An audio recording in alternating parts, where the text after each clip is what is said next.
Spotting on the bottom right position, he won with a pretty sexy timing. It's our Red Terran player for Evil Geniuses, ThorZaIN.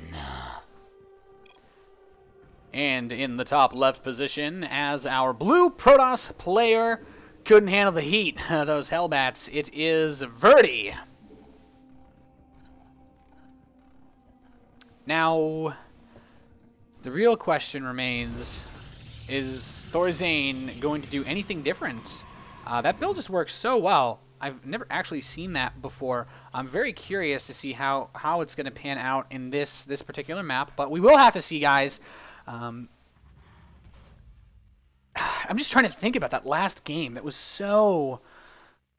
Oh my god, that build is so strong. That is such a powerful timing. Losing those sentries hurt him so badly. We're going to have a quick pause. Oh, sound bug, ThorZaIN says. So, of course, he just needed to pause it to kill the sound bug. You can fix it by just hitting Control S and waiting like 3 seconds and hitting Control S again. But ThorZaIN just wanted to fix it fast as humanly possible. So, yeah, losing those sentries was so important, though. Like, ThorZaIN knew, he threw those couple medevacs and those Hellbats away, but he knew if he killed all those sentries, that when he came up to pressure him, he would have no time at all to get up more force fields and try to hold that push off. So, I gotta say, it was just really clever, thought-out mind process of ThorZaIN. And Verdi, after that, what do you do as a Protoss player? He's going to get his second gas up. Is he going to go for another economic build? Is he going to try to get on the aggressive side of things? It's so hard to tell because as a Protoss player, you know, there's so many good Terran utilities for defending against all-ins, such as the Widow Mine is just so strong. Of course, you always have bunkers available to you, but if ThorZaIN goes Hellbats again, well, those are pretty good defensively as well. And you have the Starport with the Medevacs, which makes the Marines even better.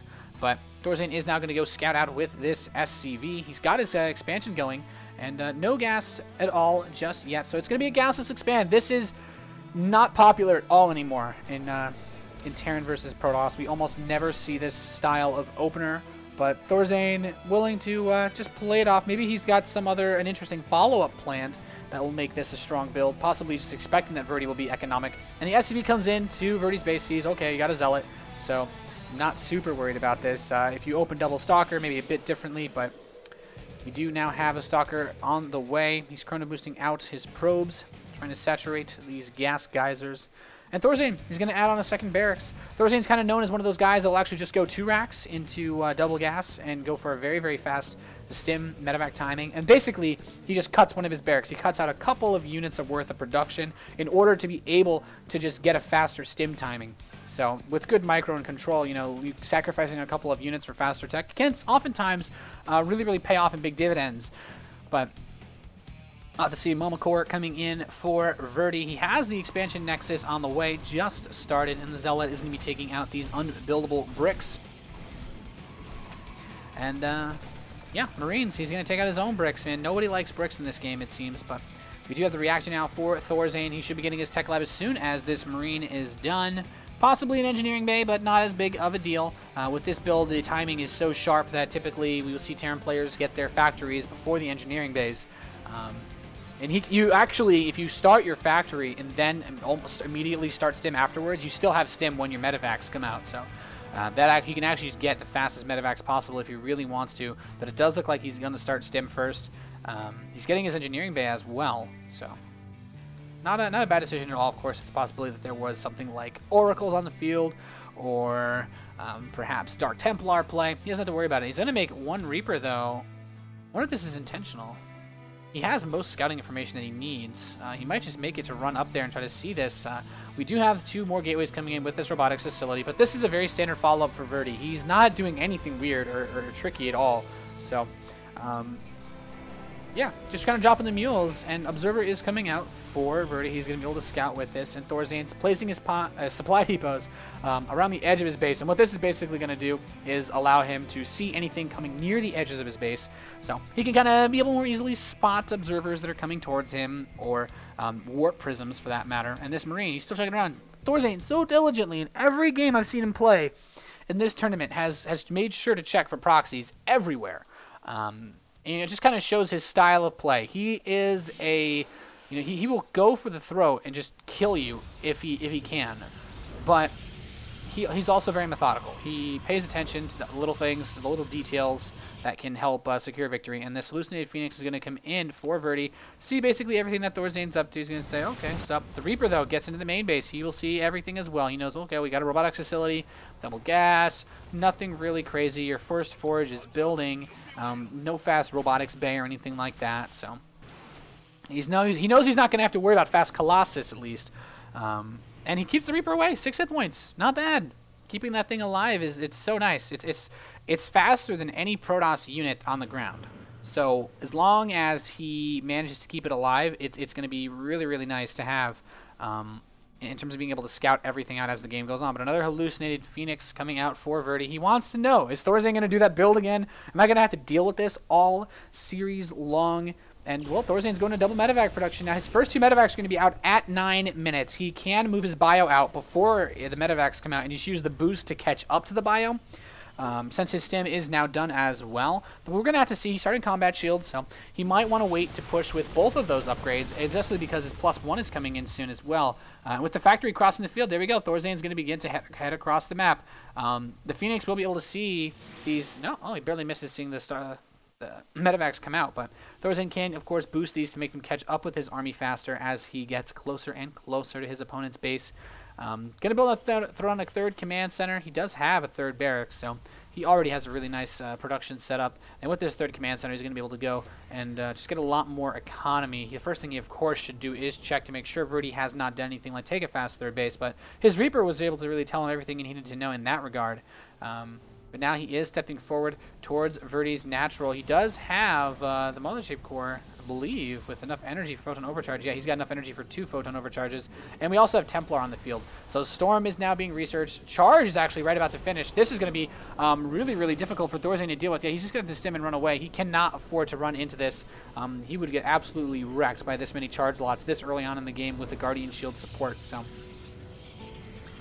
Verdi playing a little bit greedily here, going for these Templar. Of course, they are very good in prolonged engagements, but it's not quite as stable a defense. But ThorZaIN needs to be careful because he doesn't have any Hellbats in this composition. If those charge lots, yeah, they come in, he's just going to start running in towards him. The concussive shells are helping a tiny bit. The Stalkers, though, there's actually not really enough range here to help, and ThorZaIN's going to be able to chew away. He's actually got this factory distracting a couple of units as well, and Photon Overcharge has been activated, but ThorZaIN, ooh, how dangerous is he feeling is the real question. All that time spent in Korea, becoming a monster, and just being a very, very aggressive style. But we do now have Storm complete. We do have the +1 armor done, +2 armors coming in. We have Templar with more than enough energy for Storm, and ooh, he might just try to catch him here if he can get a force field. Oh, Storm hits ThorZaIN's bio. He wasn't looking. He's going to need him to load up and immediately get out of there. Thankfully, not going to get hit with any feedbacks, but that could have been absolutely disastrous. He manages to save the majority of those forces. All 3 medevacs are loaded to the brim. You can almost see the Marines' legs dangling out with how fast they had to jump into those. Now boosting back home. He needs to get everything home. Oh, rallied medevac. Oh, no. Okay, he will be able to save that as well. And ThorZaIN, you know, one of the negatives of floating your factory out like this, those Hellbats would be really, really useful against this army composition. I just imagine 6 Hellbats with that bio support would just flatten this. But it does look like Verdi wants to go for a big counterattack off of 2 bases, and this could be a mistake. ThorZaIN's throwing up a lot of bunkers, and it's not just because bunkers are strong. Oh, baits out a Storm. Will take a little bit of damage, but the medevac count is looking fine. But the problem with all these bunkers for Verdi is ThorZaIN won't take any area effect damage. Storm doesn't work on buildings, so if the Marines are safely firing from inside the bunker, they, when there's a storm, seek shelter, and ThorZaIN has that option, but it looks like Verdi's coming in. He's activating the Guardian Shield. Ooh, his Marine's actually not getting in the bunker. He's going to lose quite a bit of his bio forces here. Another Great Storm landing. He hasn't loaded these bunkers at all. There's so many charge lots. ThorZaIN might just lose this game right now. He's got a couple ghosts out to snipe these Templar, but there's too many storms. Verdi with the 2 base Zealot charge lot all in. He has so many gateways to go in for this pressure. It does not look like it will be possible for ThorZaIN to hold here. There's just so much for Verdi. Oh my goodness. Attacking from the high ground, but it does not look like he's going to be able to survive this attack.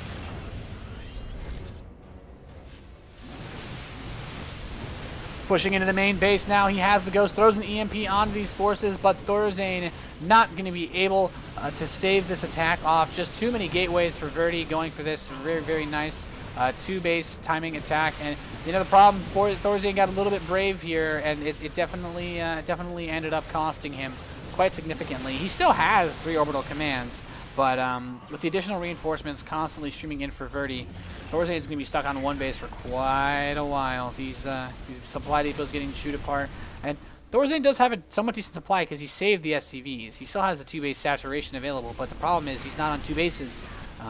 So in terms of his supply, it looks fine, but that's also because he's ahead by about 7 in workers. He's actually has his army supply doubled by Verdi, and that's where the extra supply is entirely. Tries to land this 3rd command center to mine some resources. He's completely broke at this point. There's barely anything left to mine in the main.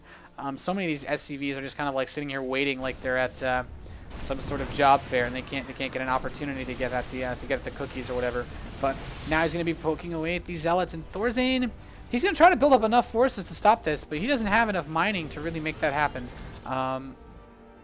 Yeah. I mean, there's no 3rd base for Verdi, so he wants to commit entirely to this off of 2 bases.